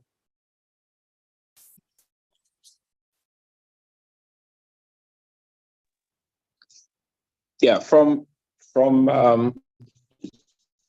I think recognizing first of all that, like Tetteh always says, they are people. These are human beings that you're dealing with, and they come in all kinds of temperaments and so on. And I think we all have a unique attribute we bring to work. We all have something positive we contribute to the team effort. So first of all, recognizing that, yes, the person may be overzealous, but the person definitely has some positive attributes. And what you want to do in that situation is to play up the positives and play down the negatives. So as a leader in that situation, you'd probably want to have conversations with a person like that. Call them in, have a chat with them, just get an understanding of where they are, where they want to be, what drives them, what keeps them motivated, and use it as a training opportunity. Speak to them, let them see themselves as part of a team and not as standout stars, because really, without the team effort, you really can't make much progress, So you need your team members, and you can't trample over your team members in your attempt to get to your goals. Eventually, it will backfire. So I think just recognizing that, yes, this person has these positives and these negatives, and just having a conversation. And people like to be treated like people, like human beings. They like to be listened to. They like to be heard. They like to, be empathized with. They want a leader who will be in the trenches with them, So I think just having that kind of human-centered approach helps a lot, You'll find that once you go through that process, the person suddenly realizes that, I didn't even realize this was what I was doing, or this was the effect it had on other team members, And I think through that process, you probably find that they will change their attitude and so on. Yeah. Wow. Okay. Thank you so much, Kwabena. Tetteh, there's a question here that, I think also kind of tracks back to what you had said earlier. Looking at your trajectory anyway, because you've moved from, even within leadership roles, you've moved to different ones. The question is, even though you were succeeding in a certain role, you were still moved, or you moved to another. Was it inspired by you or led by the company? That's one. And then the follow-up to that will then be, if you are showing value in a certain role, right? And then it's assumed that you are best for that role, hence you are not given another opportunity in another role or a higher role. So how do you ensure that the value you are giving to a certain role doesn't bring stagnation, to your career growth? If your employers believe you offer better value in another role, they will move you. Mm. And that happened to me a couple of times. Just when I built the Kumasi branch in 2004, 2006, we've been through a turbulent 2 years, but just when we had been established and we're flying high, it was when they came and said, okay, you need to leave here. I moved to national sales manager role, which was a different setup, difficult. But I would say that back to the scripture, I said, whatever your hands find to do, Sharon, do it with all your might. Yeah. If they promote you, you go. If they don't promote you, where you are, make it the best place possible. Yeah. I think that the problem is when ambition robs us of the now and makes us too focused on the future that we forget the impact we are making now where we are. It might not be the best, but you're somewhere and you're making an impact, make the best impact. Joseph was in the jail. Mm. He became the best breaker of stones, and they made him the head of the prisoners. It's not ideal. And I don't think that he, at that moment, if it was ideal, he wouldn't have told, the butler that when you go there, mention my case. Yeah. So it's not going to be all rosy. There are going to be the times when you feel you're stagnated. I'd probably been number 2 to my boss then for probably about 7, 8 years. That's what it is. No, I can't wish for him to do what, to die or to move out to another place. No, it's where you find yourself. But in that particular space, you need to find opportunities to excel. How can you add more value to where you are? And incidentally, you might think that, oh, you're probably wasting time, and like Joseph in the jail. But what I always ask myself each year is, what have I learned this year? How was this year an increment in value for myself? What are the lessons learned? Over time, you realize that it is those lessons that prep you for your next role. Mm. So I don't get too worried when I've not been moved to my next role. As human as we are, sometimes the mind will be playing tricks on you, and you're wondering, is this the end of the road? Must we consider the options? But it's always good to go back to it and say, Papa, what's the next move? Is this the right place or not? Or should we try something else? He doesn't stop you from asking those questions. And if he wants you to move, he will tell you this is the right time to move. This is the end of the journey for you here. I have something else for you to go try. But whatever it is, wherever you find yourself at any particular point in time, you must demonstrate that you deliver the most value in that particular position before you think about anything else. And if you do that very well, anytime you leave, people recognize that Sharon in this role was one of the best things that happened to us. We don't realize it then. It took for her to leave for us to appreciate the fact that she was giving it her best shot where she was. And I think that's the best testimony anybody, can give about her. So it must be a nice blend of ambition. The ambition must lead you to master the skills that you currently have and be extremely good at them, such that when an opportunity opens up for you, like Joseph, you are ready. But you don't burn your bridges where you are because you're looking at moving on to the next place. And a lot of people burn their career bridges because they think, I'm better than this place. I shouldn't be here. There's murmuring, there's complaints, there's gossip, there's this and that. I'll say, keep your mouth shut. Focus on what you have to do and be the best in that space. For all you know, it is by you being the best in that space that other doors become open for you. Yeah. So I know it's not easy. And I'm saying this but like you said, there's probably 22, 23 years experience in this space being spoken about as though it's 2-3 months. There's a lot of pain, that you've been through, uncertainty, but you look back and say, the best way possible was just to stay there and be the best you could be and be the best person in that role. And when the additional one opens up for you, you realize that you're being prepped all this while for that door that's been opened for you. And every role for me before the other one has always been similar for me in that regard. Right. I remember when my boss called me and said that, okay, we're going to get you to handle strategy for a while. And I was like, well, I've been the face of the company for many years. Why do I move to strategy? What's all of this, But believe you me, I'm so thankful to him now, that I got that chance to be in strategy for 2 years, seemingly different from everything I've done. But that added another dimension, another aspect to my leadership that I would not have had if I'd not tried those additional roles. So at that time, it wasn't the best. I didn't feel it was the best for me, but I look back now and I'm the most thankful person that I actually got that chance to do that. Yeah. I think the concept of ambition, sort of paints this wild running image in everybody's mind. So we need to get to that point of, do I say controlled ambition rather? Because when it's like it's ambition, so we just keep going, whether or not it's time to move. But yeah, thank you for that, TT. Nanaya, this question is directly for you. Adra is asking, how do you ensure your efficiency and effectiveness is not compromised by feminine misconceptions from your team, from your stakeholders? Do you find yourself overworking to prove yourself? Hey, Adra, thank you very much for that question. Yeah. We don't operate in silos. We operate in an environment where our stakeholders have all been socialized differently. So you have your suppliers, you have your contact person in a company that you're dealing with. And our sources of finance is usually the bank, mainly from supplier credits, etc. And this reminds me of a story that happened quite recently. And most often than not, we have contacts that you have an order or you're looking for a specific medicine, so you send a text and so on and so forth.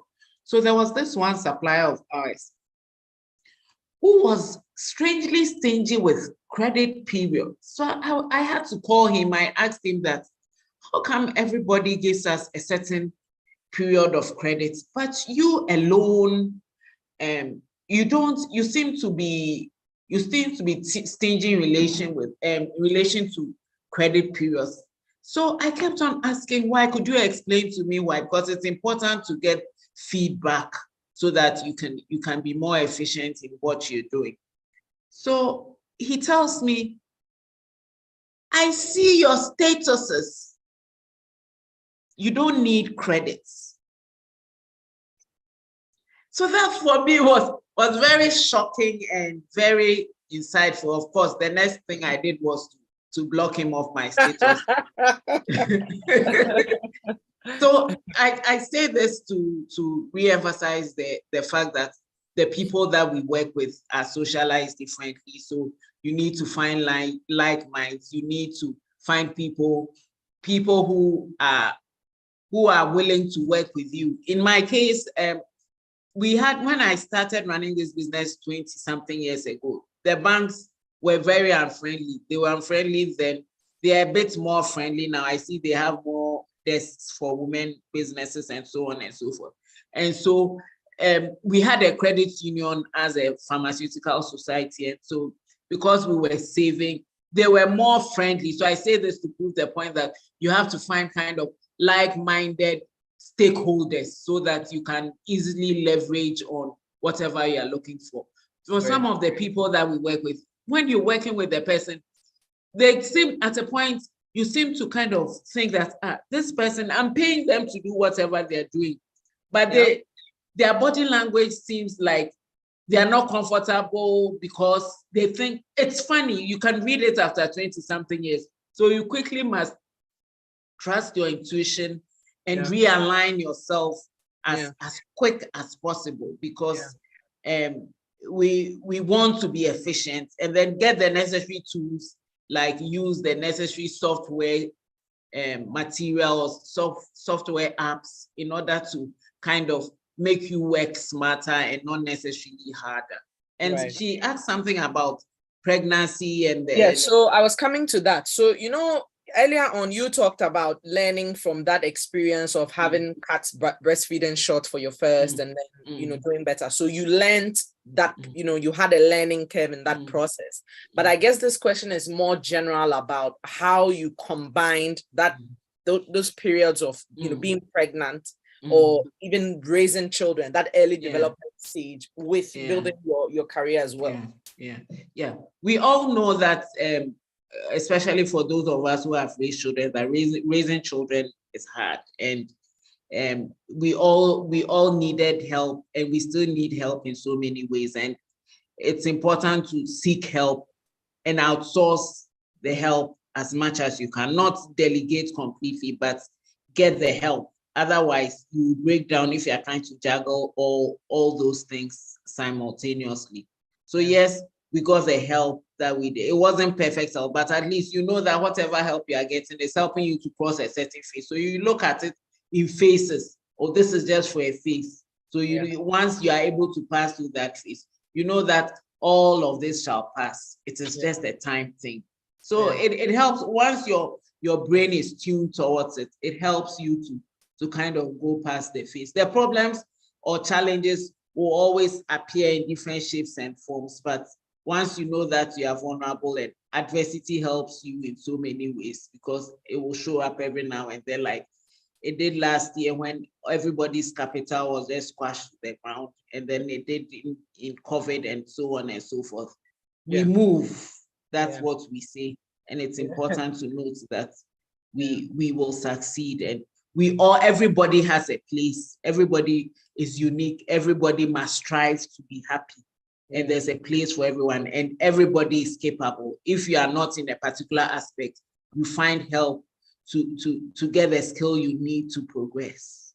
Okay, so around that same conversation, there's a question about what advice will you give women who actually delay their marriage, take a decision to delay marriage and having children because of their career? I mean, one would say these are personal choices, but what would be your advice? Yeah. Like you said yourself, these are personal choices. If you want to have children, it's important that you make the necessary decisions in order to have healthy children, to seek opportunities. You can decide to take advantage of reproductive health opportunities, like freezing your egg or freezing your fertilized egg or whatever. It's a choice you make, and once you are successful, you are able to make the choices like that. But if you want to have children, you need to have them as soon as possible, so that you can get on with your life with them or without them. Sure. Okay, thank you. Tetteh, I'm coming back to you on this one. I know you mentioned, you speak to God, you hear from God. Let's say these are for that's the senior saints. That's how the senior saints get their word. How about the junior saints? And because someone is asking, at what point is it okay to change jobs? Definitely you say your prayer, you'd seek guidance from God. From a more like when I say from that point, you've done that. What are the other things that are involved in coming to that point, or realizing that, okay, it's time for me to change? So I'll start it this way. Your career journey is not your journey on its own. Remember, we said work is divine. So that means that God uses where you are in your career, wherever you serve, to meet his need. Mm-hmm. So therefore, before you want to jump quickly, try to find out from him, how does this fit into his plan? Because God knows 10, 15 years from now. You don't. He if he tells you make a move, he knows why. He knows whether this company are contemplating to leave, to be a market leader in 10 years, why he thinks you shouldn't leave now. So because we don't see the future, it's always prudent to add the prayer, not because you're being religious, but just for that pragmatic reason that you can't tell where the world will shift 5, 10 years from now. I mean, there are places where people who probably at a point in time thought it was good to move somewhere, COVID has debunked that whole discussion, because you can't see into the future. You probably need to have certain skills at that point in time for you to benefit from it, or you might be destroyed. And for that pragmatic reason that you don't understand the future, that's why we go to God in prayer, not because we're trying to be religious. And sometimes it's good because you can't tell, like, as 15 years from now. You can probably try to figure out 2-3 years from now, but 15 years from now, no. I remember when he asked me when I moved to insurance, he said, move to insurance. I was in banking then, but I was getting a chance to enter an insurance company that was going to be a leader. There was not at that point that showed I was going to be a leader. But he said, move. And same as the time when I had to move to Prudential, it was very clear in my spirit. If I was dilly-dallying around it. And one morning I was driving to work, and when I got to first, I did a U-turn. I got off the motor, I felt there was something wrong in my spirit. I couldn't put a finger on it. When I did the U-turn, he just spoke to me very clearly and said, get this whole process over and done with and, get out of there. And that was pretty shocking because God had never spoken to so clearly to me then. And I wasn't moving to Prudential, then I was moving to a company called Express Life. Only God knew that a year after Prudential would come and buy that company. And I'd move into a bigger entity than I thought. So I can't see the future.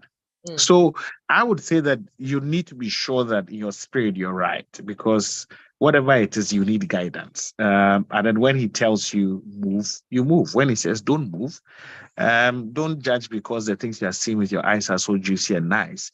It's probably good for you to move. You'd never know what's going to happen 2-3 years down the line. So, but it's also right to take the decision on a very, like I said, pragmatic basis. Ask questions.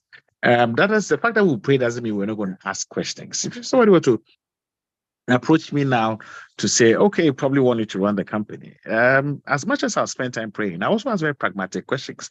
What's the track record of the people there? What's the track record of the investors in there? What do they behave like? What are their positioning on certain issues? How are they likely to act if we get to this point?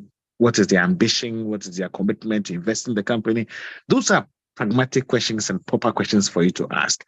So there's a fair balance between seeking the face of God and letting God speak to you. There's also the other side of knowing what you should do in an intelligent way. And I don't think that God ever stops us from thinking. He never stops us from being prudent and making decisions and asking questions and understanding situations. Scripture asks us to seek understanding. So that's important. So you have a fair balance between the two. As much as you seek understanding with your mind, with intelligence and with information and data available to you, you also understand that this is what you can see now. The other parts you can't see. And that's when you go to Papa and say, Papa, okay, I see this. It might look good. I think it looks tasty and juicy. What do you also think about it? Probably say, go. It's my next phase for you. And God does say good things like that. But sometimes He might say that, well, it looks good, but this is not my plan for you. You can go, but this is not my perfect plan for you. You know, and that back and forth conversation with your Father up in heaven is important. It's something that must happen through every phase of your life. And through every part of your career journey, not only when you get to a point where you need to change jobs. If you've been talking to him all through, so at times he will tell you that a job change is coming. Right. Even before it comes, you know, so that when it comes, it's not surprising. What you want to check with him is this the one you spoke about? There's another one coming. You probably say, this is the one, you know, take it. And people might just wonder and say, why are you making this move? It doesn't make sense. Only for later to realize that, did you understand what was coming? So we did it, but God said, move. You know, but like I said, that also does not take away from the need to understand what questions to ask, and make that intelligent side, the conversation on that side, very well thought through with clear understanding of what the metrics are and what are the things you should be considering. Then you add a prayer angle to it, and the two together, you know, should help enhance your decision making in that regard. But don't wait till you get to the job change before you start consulting God. See, then you'd have lived your career, your work life in a very reckless manner. I remember sometime in 2006 when I did my first budget as a senior manager.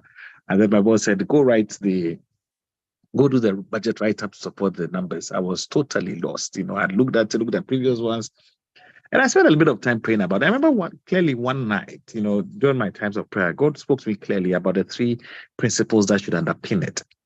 And I took my time to go and look at the data again, and then looked at it again, and then wrote my paper based on the influence, spiritual influence, but also looking at the data on hand. And I put that document together. My boss took one look at it 2 weeks later and said, who helped you write this? And that for me was an indication from him. He says, this is so good. You know, I didn't go and say that, but I prayed and God said, that's why I've written it down. There has to be data-driven sides to it where you can say, if you look at A, B, C, and D from the past, these are the things we need to look at. And then he then believes that, okay, there's an intelligent work which has been done. But you know, between you and God, where the inspiration came from and why you keep on going back to, if you hit a snag and say, this thing's not working out the way we thought it should be. What am I not looking at? And you probably say you're not thinking about this side of it as well. So our relationship with God is intertwined in how we do our work, not only when we hit crisis. And if we walk with him that way, we'll be surprised that in very simple ways, how we open up opportunities and ideas and different ways of looking at things that we hadn't thought about. It no way negates the need to get education, understanding, and appreciation of what the facts and the data is. Thank you. Tetteh, let me ask you this. Speaking about those elements you look at, because someone is asking, is salary advancement a good reason to change jobs, even when there's no career advancement? Yeah, why not? Yeah. Underpinned by the points I made. Now, Yeah. let me tell you something. Somebody can offer you a job that pays you twice what you're earning now. Mm. However, that job is not going to give you a pay raise again for the next 15 years. Mm. Now, you might not know that. Yeah. Now, it's double where you are now. That's great. But that Yeah. company probably does not believe in salary raises per annum to cover inflationary costs. There will be somebody that's paying you half what you're earning now, but believes in salary raises per annum to cover inflationary costs. 5 years from now, 10 years from now, that guy will be better than where you are. And you moved and never moved again. So, like I said, ask questions. There is nothing wrong in moving. The pay is good. Because remember what I said, your ability and your power to be able to do more for others improves when your pay package is bigger. Kids will go to school because you have money. You know, a mother will go to sleep at night because you bought groceries for them. That's because you have a little bit more to offer than if you're struggling hand to mouth. So it's not bad, but make sure that you're taking that decision for the right reasons. Yeah. You know, and God does bring good things our way. He can bring you a job that pays you 3 times what you're earning now. In His eyes, that could be a stepping stone for another job. And it's because of things He wants you to learn there, not just for the money alone. But the problem is everything around the world of work revolves around money. Then you might miss it somewhere along the line. Because I don't think for Kwabena and Nanaya on the line, the beginning, when they began, everything was money that they offer. Yes, there was ambition in there, but the money did not show up immediately. And sometimes you need to believe God for that journey, that He's going to get you to where you want to get to. And He wants good things for you as well. God has no problem when you drive a Mercedes S-Class S500. He has no He can't problem have with a that. problem. He can't have a problem. Maybe with a BMW, but he can't have a problem with a Mercedes. So far as it's not greed that is fueling you, so far as you're not Yeah. going to cut corners for those things, you know, He does want us to have the good things in life, you know, and He does want us to become ambitious, because when we progress, other people get blessed as well. And that's why we commit ourselves to work and to excellence at work. Yeah. You know, I was shocked when I read the book of Daniel one day, and I looked at it different than I've been looking at it from childhood. That Daniel was a scientist. Daniel 1, 3, and 4. And if you look at the first 6 chapters of Daniel, the remaining chapters explain what happened in the first 6. I never looked at the book of Daniel that way.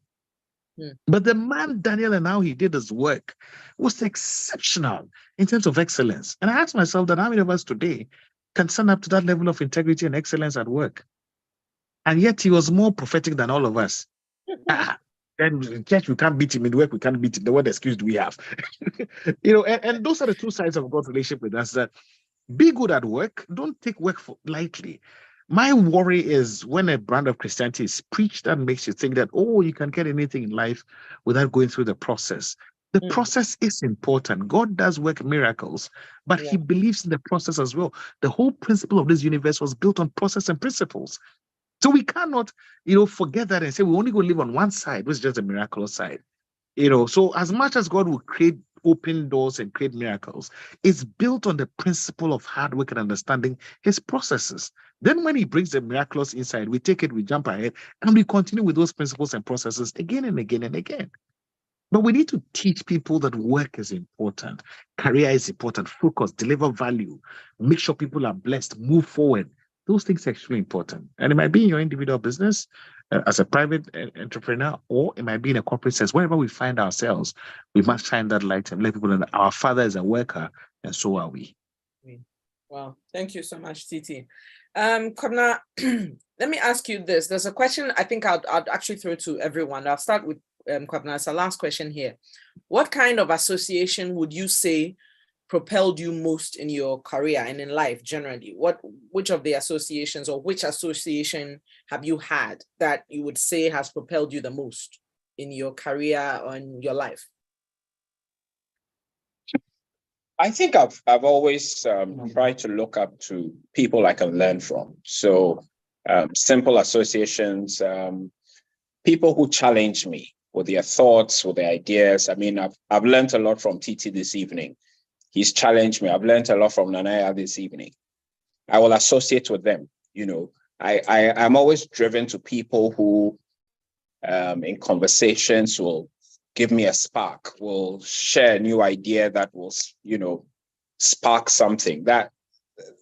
Those are really the people I try to associate with, so that I learn new things. They drive me, they motivate me, and I've always tried to keep that kind of company, you know. For the people who are always trying to pull you down and, create trouble and, difficult situations around me, I avoid that crowd of people as much as I can. Yeah. All right, Nanaya, how about you? What associations would you say, have given you the most opportunity or propelled you the most in your career? Like Kwabena said, the associations are not fixed or set in stone. The associations kind of change every day, depending on who you talk to and who adds value to your life. And everybody has the opportunity. You know how everybody has some value they bring to us. So, and because we are human beings who aim to be all-rounded, the value addition comes in different shapes and sizes and different ways. So it's everybody and what everybody brings to the table, in fact. Okay, thank you. Titi, how about you? Any association that you say was the most beneficial? Networking and getting to know your bosses. Okay. Your bosses are the most important people in your life. God put them above you for a reason. Never ever build a life where you don't like your boss. Never. Because it's authority was put into place by God. God, yeah. Serve them, love them, be serviceable to them. People might talk about their weaknesses and go, let those things not pass through one year and come out the others. But God put you under everyone for a reason. If you're better than them, God would have set you above them, but He put you under them for a reason. So learning under bosses for me has been actually key. Every boss I work, and first question I ask myself is, why did God put me here? And I put myself down to the ground and learn as much as I can, because it's something they have that you don't have. That's why God sent you to them to go work under them. And that's how come for me, humility and not taking bosses for granted. Fortunately for me, probably I grew up in a home like that. My dad would tell you that yes, I know spoil work. If you are working under somebody, just focus and do what you have to do, rather than trying to always become problematic and argue and trying to show what you know, keep in your pocket. Add your bosses onto it and be better at it. But the other thing is that you can't do everything on your own. And networking is important. No matter what you're doing, somebody has done it differently. Might not have been successful, but I've learned one way not to be a failure. So learning from others, like I'm saying, this is key. Just relax, be humble. Somebody has done it before you. Go and learn. I'll always say that it's an honor for me to listen to her. I haven't built a business to where she is now. I mean, when I'm in town, I'll go and knock on her door and can I please have coffee or breakfast with you and just sit with you and listen, because the things she's learned in there that I probably have to go and read somewhere in another book from somewhere that she could tell me easily. I mean, where better can I be to listen to Kwabena, who's built Buena Vista Homes? Take the quality of the home building and run it across Africa. One of the best developments that we have. If I'm fortunate to go sit by them, I would learn. Because there's always something I can put in my sandwich to make my sandwich better. And it's life experiences that he might not talk about easily, Nanaya might not talk about easily. Some probably will not even come to mind unless when we're having a conversation, say, but you know what, there's something here. And those nuggets would always add to your life and make you better. Because you can never be great alone. It doesn't happen. Jesus came into the world as the Son of God. Luke 4:16, he started quoting scriptures. He quoted Isaiah, he quoted Moses, and he was the word of God. But he made reference to other people that he said he had learned from. So humility won't kill us. And networking, association, and learning from our bosses, best thing that could ever happen to you. Great. Okay. God didn't make a mistake placing you where you are. No matter how troublesome your boss is, can you imagine? The least you can do is to learn how not to do something. There's always something to learn. Yes. Yeah. And God will not forgive you if after being under your boss, whom you criticize the whole world around, you go back and become like him. And sometimes you need to pinch yourself and say, hey, hold on. The circumstances might not be the same, but I'm actually literally behaving the same way. I get you. That's just wisdom for you. Yeah. Thank you. Thank you so much, Titi. So we're wrapping up now. everyone, thank you so much for participating. I've been loving your reactions, the thumbs up, the high fives, the smiles. Thank you, everyone. There's a link in the chat now. It's just a feedback form. Please hit it and just fill it so that we can, know what to bring you next time, continue bringing you sessions like this. I'm going to go around to our panelists. The last thing I want you to do is in 30 seconds, give advice to your younger self, okay? Let's use 30 seconds to give advice to our younger self.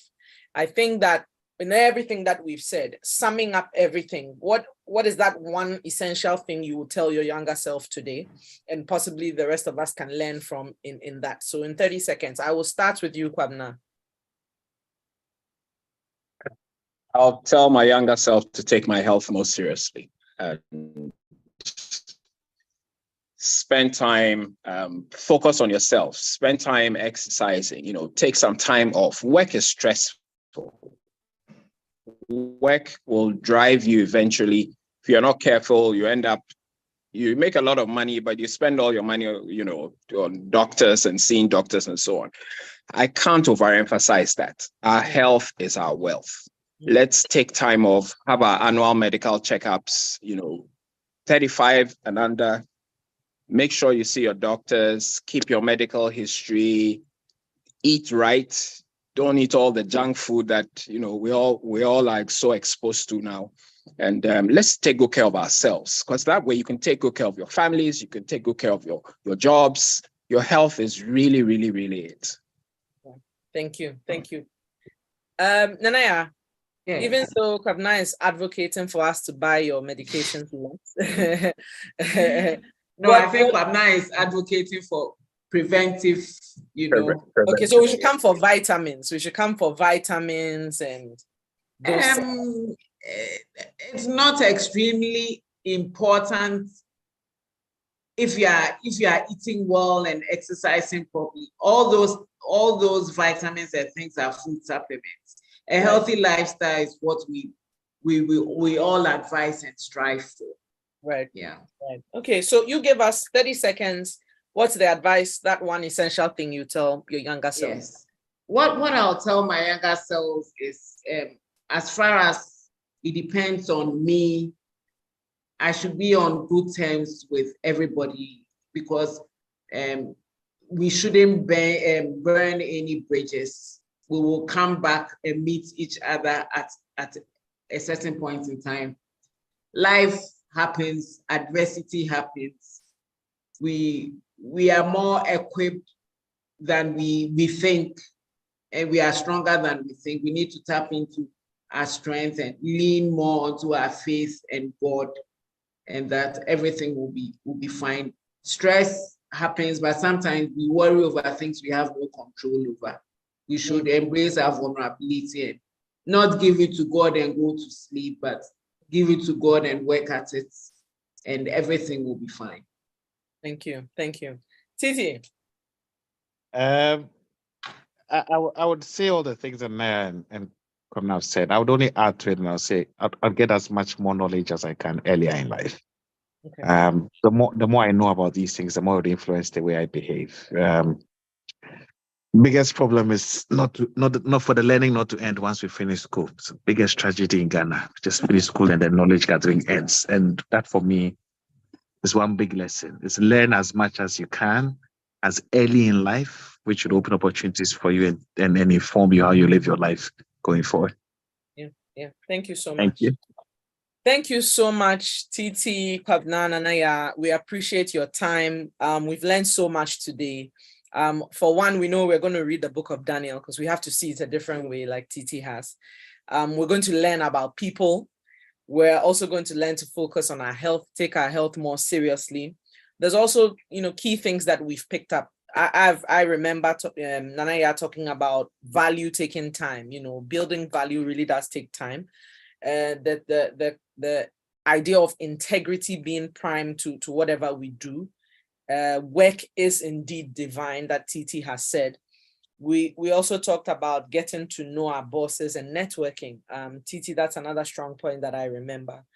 You also talked about keep learning as your last word. And I think that these are really strong things that we can take from today and use to improve our lives. and hopefully take us to the next 35, that is. So thank you so much, everyone. Again, the link for our feedback form is in the chat. I'm posting it there again now. Please do well to just fill it for us so that we can continue to bring more sessions like this to you. I'd also like to just take this opportunity to invite everyone to our session on Wednesday. On Wednesday, the coming Wednesday, 13 September, we are talking about entry and growth, how to manage your work to see your career grow. And this is a session that Tetteh will be taking us through. So I saw all the comments when Tetteh was talking. I've seen fire, I've seen word, solid, all those things. So there's going to be more fire, more word, more solid on Wednesday. So please tune in, come to Red Church, come on our YouTube channel, and you would have a good time. You would be inspired, you'll be motivated, you will be blessed. So please do well to join us on Wednesday. Also, we do have more sessions like this coming up. We have 2 more. Next Sunday, we have a very interesting discussion about partnership and work, where we're looking at what happens in career decisions that are sensitive to our partnership, that is especially in marriage. So you're married and you're having to make career decisions now, considering that partnership you are in. So that's another interesting session we have. We have experienced couples who are both running businesses and have built their marriage over years coming to talk to us. And then the last Sunday of September, we'll be talking about rest. And I want to add that today because the conversation around looking after ourselves, taking care of our health is a big thing now. We're laying today how important it is to our next 35. And so our last Sunday, we are going to be talking about how we rest and how we care for our mental well-being in our work life. So do stay with us, join us again this next Sunday, the last Sunday of the month, for more sessions like this. So again, thank you everyone. Thank you our panelists. Thank you to everyone who joined, and we hope to see you next week. Thank you so much. Kofi. Thank you, Sharon, for anchoring this the way you do. I don't know Well, how you do it. Thank you, Tetteh. Kofi, can I ask you to give us a closing prayer? Kofi, are you there? Okay. Mr. Atiomo, are you there? Captain Atiomo, are you there? I think he's muted now. Okay, Tetteh, can you lead us into Wednesday's session? Can you say a closing prayer for us, please?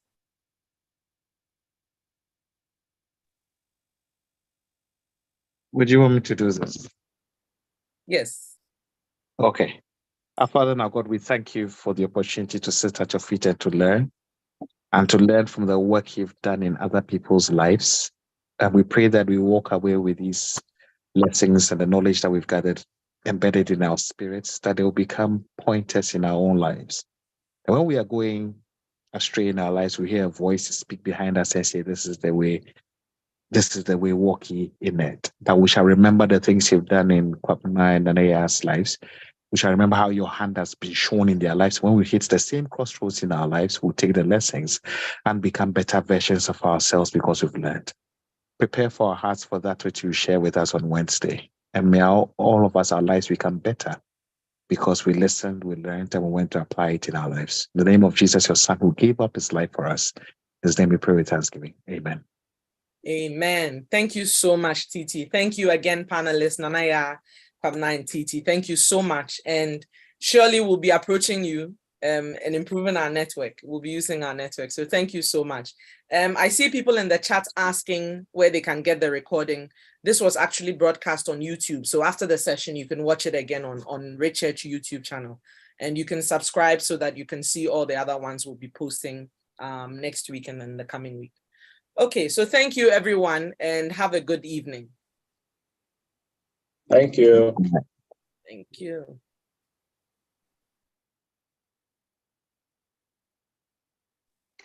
Thank